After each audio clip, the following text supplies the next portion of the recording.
Sur la route, certains ont le pas aussi lourd que leurs armes. 8000 soldats pour une grande marche de la garde républicaine. Épreuve d'endurance organisée tous les ans, cette année l'événement est une démonstration de force en pleine guerre dans l'est du pays. Sur son passage, le cortège est ravitaillé en eau sous les encouragements de certains automobilistes.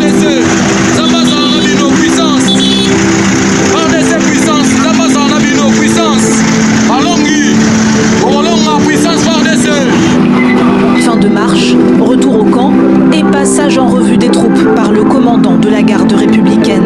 Les forces armées congolaises se savent attendues au tournant depuis que le M23, soutenu par le Rwanda, a pris le contrôle des villes de Bukavu et de Goma. Personne ne va défendre notre intégrité territoriale à votre place. Si vous pensez que la solution va venir de l'extérieur, vous vous trompez. La solution de notre pays, c'est vous, moi et notre peuple que vous avez vu en train de nous applaudir pendant la marche. Au même moment, dans l'est du pays, 20 combattants présumés des FDLR sont remis à l'armée rwandaise par le M23. Parmi eux, des hauts gradés accusés d'avoir activement pris part au génocide des Tutsis en 1994.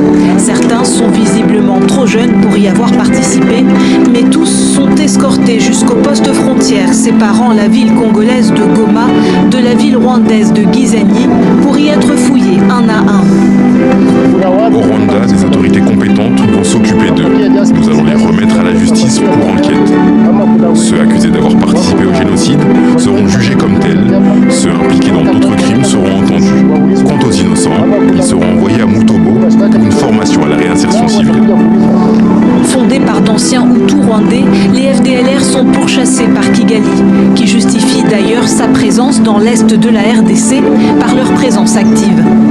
Nous recevons chaque soir des appels d'alerte, d'insécurité, des coups de feu, de tout ça. Ce sont les FDLR qui viennent encore insécuriser la population congolaise. Les habitants doivent participer, dénoncer ces gens.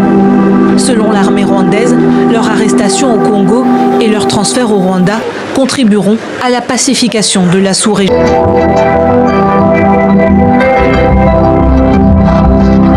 L'esclave qui n'est pas capable d'assumer sa révolte ne mérite pas que l'on s'apitoie sur son sort.